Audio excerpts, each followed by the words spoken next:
This is Christy Allen, a certified strengths coach who focuses on marriage and children and child rearing and strengths focused around that in her coaching practice.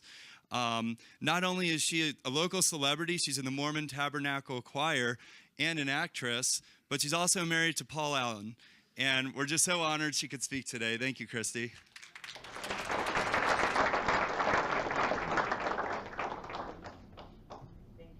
Is it on? Yes, there it is. I am married to Paul, so that gives me opportunities to speak when I otherwise would not. And I am a certified strengths coach, and that is also thanks to Paul. When we lived in, it was right after we moved back that I went back and got trained in Washington, D.C. And that was a wonderful opportunity for me. And I'm one of the few, I was the only one there being trained with sort of a relationship family base plan. And the coaching that I have done has been centered around relationships and families. I did bring a picture of our family at the request of Paul. He said, bring our picture off the mantle. And wait, it's just monstrous. So I thought, I'm not bringing this picture in. Okay, but I'm just telling you, it's huge. So I didn't want to so now we're going to make Matt stand up here and hold this, I suppose. I don't know. We'll put it right there. Okay, that's our family. I don't know, is the clapping for birthing all of them? Is that what you're clapping for? I didn't birth all of them. There's two in-laws. There's an in-law and there's an in-law. Those are extras. But I did have 8 of them. So the bookends are actually over on this side. These are the oldest, and that's the youngest. This is our oldest. She's shorter than her siblings. She just got a. I can't say what she just got. It hasn't been made public yet, but she's doing very well as a writer, and living in Seattle. I know. Don't tell anybody. Okay, I want to talk to you a little bit about our experience as a family in the strengths-based movement. Especially after being trained, Paul and I really wanted to use this for our family. So our kids have all taken the assessment. It has become sort of a language of our household. This has been hugely helpful in many, many ways. It helps us in being able to talk through things, being able to appreciate siblings for what they can do and not expecting them to be who the other siblings are. A year ago, Paul and I did a retreat for our own family, and we advertised doing these retreats for other families as well, where we pulled the family aside for 3 days. We took the phones, actually. We put the phones in a basket, and we put them out of the room every time we had sessions like these. And we sat down and we discussed strengths. And we did it a little bit sort of like how I was trained style. We went around and talked about like the purpose and the strengths movement. So that because sometimes the child of the shoemaker is the one who doesn't have the shoes. So we wanted to make sure that they really knew all of the ins and outs of this strengths movement. Then we came back and discussed a few main ones that a number of our children had, and then and kind of went into depth on those strengths. Then we also came back and talked about certain strengths that only one of the children had. One of those was deliberative. We have a child who has deliberative. Nobody else has it. So, of course, we can see now and talk in a language that we have been watching happen as he has grown up.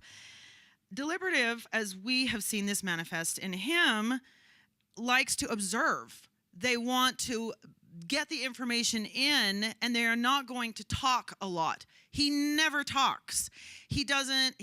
Whenever we would have family gatherings or family discussions, he does not contribute. This was concerning to Paul and I for quite a bit of time. We just thought he wasn't listening or he didn't have something to say. He was listening, and he does have something to say, but he's thinking about it. It was also frustrating for his siblings sometimes because it takes him a long time to make a decision. So they just plain got frustrated. So it was very helpful for us to sit and talk about what deliberative had to contribute to our family, what the strengths that our kids had to contribute to our family. Deliberative, Josh, this is the boy that has deliberative. He's right here. Never makes a bad decision. I shouldn't say never, but rarely. Does anybody in here have deliberative? Raise your hand if you have deliberative. They rarely make a bad decision because they have thought through every possible scenario. They have, and it was also very insulting to Josh to talk to him about the decisions that he's making and give him tips on the direction he should go because he's already thinking through all those things. He is always frustrated when we contribute to the conversation on right now where to go to college, the car to buy, the things like that. He's already thinking through all these things. He's a wonderful person to have around when you're trying to make decisions because he will look through every possible scenario. And whatever decision he comes back with, he will have checked out every background source and scenario. That was very helpful for us. The other thing that was helpful was we did make a graph. Yeah. It's hard to see from far, but it was very helpful for us to use this with our own kids. It is Costco. It was also, I didn't bring this out until the end of the retreat. And the reason for that was because I think a lot of times we look at the graph, either the company graph or the family graph, the same way we look at ourselves. If you get to see all of your 34 strengths in the beginning, where do you go first? To the 34th. If we look at this family chart, before we have been embracing what our family is, rather than what it is not, they look at this chart and they go, oh my gosh, we have no influencing skills at all. I mean, that's kind of where they go. Generally speaking, there's a little, but so it's helpful for us to go, rather than looking at this and what our family does not do, we can look at it and see what our family can do, what we can contribute. I always like to point out in this chart, Paul, you can't tell, is at the top. He's the first one. So if you look across this with the red and see where his top 5 are, they just go 1, 2, 3, 4, 5, and they're all in one spot. This is Paul. So all of his are in strategic thinking. Some other things that have been very helpful for Paul and I in knowing these things about our children. It's helped in me knowing how to raise them and how to talk to them. My daughter that has futuristic, I know that she's going to want to sit and talk about it. And my best thing is to let her do that. She does come to me every day now and says, I just need to futurize again. I'm like, good, sit down and just talk it out. Just keep talking. And she'll just talk about all the things that she's thinking about doing. I also know she has focus. She's my oldest, and so I'm constantly needing her a lot. She also writes, and writes very well. But she goes down and starts writing and is focused. She's just like straight arrow heading in a direction. So for me to come pull her out of that is very disconcerting for her, and she might behave badly right out of the chute. Now, that doesn't excuse her from behaving badly, but I will understand why she's just like, it's like pulling me out of my strength. If I can understand that, then I can say, okay, I need to make sure that what I am asking of her, I really need. I can't just go throwing things at her all the time. Can you go grab this for me? Can you go do this for me? Can you go pick up this kid? Can you go? I need to make sure that if I ask her to do something, I'm pulling her out. And And she knows that if I'm going to ask her, I really need it and I'm really sorry, but I do. And I try and not surprise her. I mean, of course, in a family this size, there's surprises, but I try to not surprise her as much as I can, and say, this is the plan for the week. These are the times that I'm going to need people to drive this, and this, and this.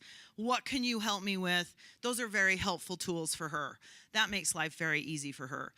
For Paul and I would say there are two things that have been the most influential in our marriage in helping us have a successful marriage. And this is definitely one of them. So there's just, first of all, it's really helpful for me to know that that's where his brain is all the time. We laugh, but it is. So to expect him, I can't show you mine, but my number 1 is empathy. My number 2 is restorative. My number 3 is relator. 4 is context, and 5 is consistency. I have no strategic thinking skills, none, but I am all about relationships. So, and I'm all about fixing relationships. So, that helps, I suppose, in parenting, because my kids can't run away and slam the door, because I will chase them down and pound on the door, and we will hash this out right now. Paul doesn't like that so much. I think if he were to he said, Christy, you can never say that there is a strength that you don't like. You just need to find somebody with that strength that you see is using it in a healthy way, and use that as your example. If I were to ask Paul if there were a strength that he may just go like this when he hears, he might say restorative.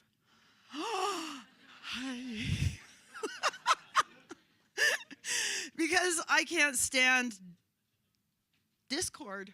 Makes me nuts. And, people can come at that from different angles. Harmony, they have a hard time with discord. They want things to be peaceful. But restorative, I need to fix the problem. So we talk at night, and he's not hugely a fan of that sometimes, but he lets me do it. The other thing is for him to understand that I have empathy, and I need to be able to talk. Now, that doesn't give me an excuse to vent to anybody. That doesn't give me an excuse to behave badly, but it becomes sort of this Tourette's situation where you're just like, I gotta talk to somebody. And he knows if I can't talk to him, I will tell the mailman. And I won't really, but I find myself saying things to people that I finish and go, I should not have done that. That is me behaving very badly. But if he will let me talk, then that is the need of empathy. And there is an end to the talking, he's found. Eventually I will get to the end of it. But if he wants to feed that need, that is how he can feed it. I think one of the most valuable things in a marriage is to know the other person's strengths and know what those needs are. Because me doing a heart attack on Paul's car for Valentine's Day is not going to mean a lot to him. He has intellection, and intellection likes time to think, time to process. So the nice thing I can do for him is on his birthday, he can come home and I can, put him in the library and shut the door and say, I'm not going to talk to you. It's all yours. Happy birthday. Not all the time. But it also doesn't excuse Paul. It was also very helpful to see that for Paul, his first relationship-based theme is number 17. So he can look at that and say, see, that's why. There, I don't have to try. I'm obviously just bad at relationships or something like that. He could go about it that way. He does not do that. Now, before we understood strengths, we stumbled a lot. We tripped a lot. And we made a lot of mistakes. And there was a lot of frustration. And a lot of me, sitting in, public situations going, can he not see much. I remember they're going, cut, they're rolling eyes and looking at watches, stop. I mean, like, and now he actually, like, wants my feedback on relationships. Like, he trusts what I have to say, because empathy people are always reading the room. That's all they do. They read the room. I wish I could turn it off. I would love to turn it off. But you know the emotion of every single person in the room all the time. And you're generally right. But he wants to know that. He takes my advice on that, and he believes that. Also, he is great at our relationship now. He is awesome at our relationship now. Now, I have tried to figure out how he does it, because he doesn't have relationship themes. And he won't tell me because he says I'll laugh at him. But I know a few things. He's got learner. So he uses that in learning and listening to me. He uses, I don't know. He says I'll laugh because I listen to other people that, sometimes I don't laugh at other people that don't have it. But sometimes when you think everybody thinks like you before you understand the strengths. When you start hearing the way they're processing things, you're sitting there going, you got to be kidding me, really? I mean, so he's afraid I'm going to do that to him. I go, you've got to be kidding. But tell me how you do it. You're not going to tell anybody. He won't. He will never tell me. Yeah. I'll close with this. One of the best things we did with the retreat that we did for our kids was we closed with them doing a winner's card. Who's been trained? So you know what a winner's card is. At the end of being trained as a strengths coach, you do what's called a winner's card. And in the strengths training, they pair you up with somebody else. And in our family, we did this same thing where we printed out their strengths reports, the extended version of their strengths reports, and each child had already gone through and highlighted the things that really rang true with them, which you do as a strengths coach. You do this with your clients. At the very end, we had become familiar with everybody's strengths. We actually had a session where each child was able to come and discuss a strength that they didn't feel like was very well understood. That was very helpful. That was very beneficial for the family. Some of our kids had discipline, or they had consistency, and it always kind of rubs you the wrong way when other people are telling you how that strength functions when they don't have that strength. And you think, no, that's not me. But so for them to be able to talk about the strength that they had with the family in a way that everybody could understand. And we focused the whole thing on making sure that we could see how this could benefit the family, how this was an asset to the family, because the family is just another company. I mean, a company is a family, and a family is a company. So what are the assets that we have, and what can we do with those assets? And what are the strengths that we have, and what do those strengths have to offer? Because every strength has something to offer. So they had gone through and highlighted, the person had highlighted in their strengths report. We had come back for the last session, and we paired the kids up, and we were a bit strategic about that. We did put some kids together that generally don't get along. We put couples together. We kept couples together. And then we had them switch reports. So they gave each other their full reports that were underlined and highlighted. And then we gave them a card. And it just looks like a certificate that's in a nice binder that says their name, and you write this on it yourself, your top 5. And then you hand it to the partner. The partner goes off for a half hour with their partner's report and the card. They read the report, And then they come back with, when they have seen them use these strengths in a valuable way for the family. Sorry, I don't know why this is so emotional. So it's so much more effective than you ever imagine it to be, because these are siblings coming back, showing each other what they have done and what this sibling has seen them do in a valuable way. And when they come back, we made them stand up together in front of the family and read their card, their winner's card, to the other person. Well, the other person had to stand there and take it. And it was an awesome experience. And it's an awesome experience in the coaching thing. It's just the highlight. It's always the highlight for everybody. Even the couples, it was super sweet. Some of these poor in-law kids that have come into our family going, I want out. Why are you making me stand up here? But some of these siblings that didn't particularly get along, it was just hugely valuable for them to look at the other person and say, this is what they have to offer, and this is when I've seen them use these things in our family. And we just continue to try and use that in our family, and that's all I have to say.